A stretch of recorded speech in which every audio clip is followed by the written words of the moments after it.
जैसा कि आपको मालूम है कि पबजी बैन हो चुका है।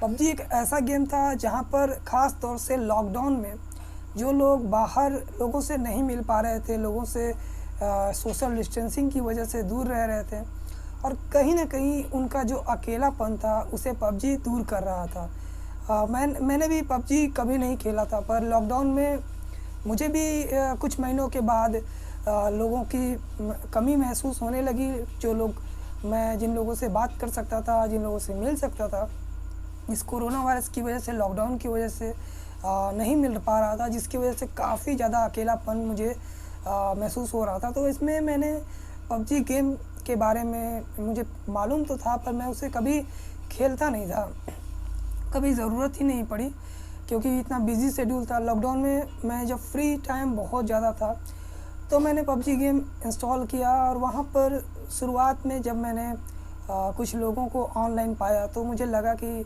हाँ भाई, यहाँ पर अपना कुछ वक्त ऐसा लग रहा है कि हाँ, मैं कुछ लोगों से बात कर सकता हूँ जो रियल लोग हैं। तो पबजी से गेम से ज़्यादा मुझे जो लगा था वो था लोगों से मिलना उस ऑनलाइन गेम के थ्रू।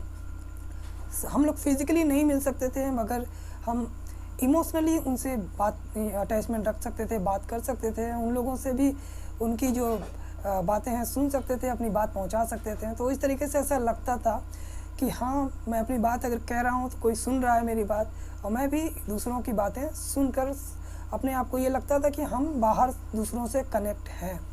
लेकिन अब चूँकि पबजी बैन हो चुका है तो ऐसे में हमें ऑनलाइन एक ऐसा ज़रिया चाहिए जहाँ हम लोगों से इंटरेक्ट हो सकें।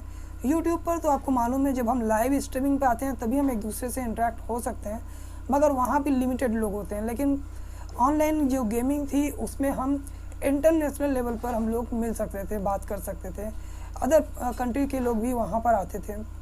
तो इस तरीके से हमें वहाँ पर किसी तरह का लिमिटेड कोई चीज़ ऐसा नहीं था, लिमिट नहीं था उसका कि आप इतने तक ही लोगों से बात कर सकते हैं या इतने ही तक लोगों के साथ समय बिता सकते हैं। तो वहाँ पर ये चीज़ मुझे बहुत अच्छा लगा था।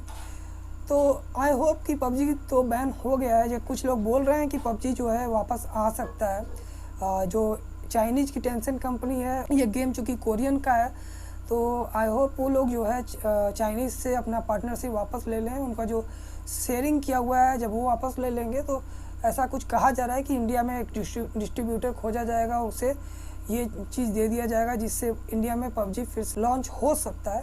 लेकिन मैं आपको बताऊं कि फौजी गेम जो आप सुन रहे होंगे, हर पबजी गेमर्स को इसका इंतज़ार है, देखना चाहता है कि आखिर वो कैसा है, क्या वो पबजी की तरह है या उससे बेटर है या उससे कम बेटर है। तो वो चीज़ तो आने के बाद मालूम चलेगा लोगों को। तो मुझे लगता है कि उस चीज़ जल्दी हो सके लॉन्च कर देना चाहिए, क्योंकि इस तरीके से कुछ लोग तो सोशल डिस्टेंसिंग को फॉलो कर रहे हैं, क्योंकि अगर यहाँ पर वो समय बिता लेते हैं तो उन्हें बाहर फालतू घूमने की ज़रूरत नहीं है, ना ही दूसरों से मिलने की ज़रूरत पड़ेगी। ख़ास तौर से जब तक हमारे पास कोरोना वायरस की वैक्सीन नहीं आ जाती या फिर इस कोरोना वायरस का पूरी तरीके से खात्मा नहीं हो जाता। तो ये ऑनलाइन गेमिंग से लाखों लोग जो है सोशल डिस्टेंसिंग को मानने लगते थे, क्योंकि उन्हें ज़रूरत नहीं थी लोगों से इंटरेक्ट होने की फिज़िकली, अगर आप आस पड़ोस की बात करें तो। लेकिन इसकी वजह से अब लोग फ्री हो गए हैं। अब मैं देख रहा हूँ कि जो बच्चे अपने घर में रहते थे, आज वो बच्चे खुले सड़कों पर अपने दोस्तों के साथ बाइक पर, पैदल, हर तरीके से घूम रहे हैं। तो ये ख़ास तौर से मैंने पबजी गेम के बारे में ये बताने के लिए वीडियो बनाई कि हाँ, पबजी गेम से हम लोग एक तरीके से लॉकडाउन को फॉलो करने में हेल्प हो रहा था इस पबजी गेम की वजह से। लेकिन चूँकि ये चाइनीज़ कंपनी है, हमारा डाटा लीक हो रहा था और हमारी सरकार हमारे लिए बहुत ज़्यादा चिंतित है, तो उसने उसे बैन तो कर दिया, मगर हमारी सरकार को भी ये सोचना चाहिए कि सिर्फ पबजी गेम से ही हमारे देश को नुकसान नहीं हो रहा है, और भी बहुत सी चीज़ें हैं जो हमारे देश को अंदर से खोखला कर रही है, उन पर भी ध्यान दें। अगर उन्हें बैन कर दिया जाए तो ज़्यादा बेटर होगा। पबजी गेम से तो हमारा डाटा लीक हो रहा था, हमारा पर्सनल डाटा, इससे गवर्नमेंट का कुछ लेना देना नहीं था।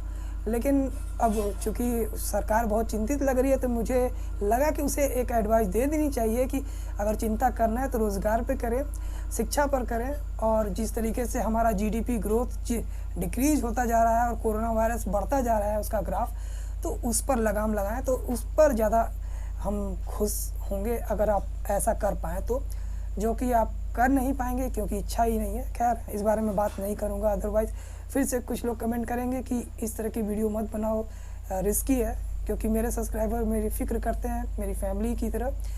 तो मिलते हैं अगली वीडियो में कुछ और इंटरेस्टिंग फैक्ट के साथ। इस वीडियो में इतने हैं। Thanks for watching, take care, bye bye.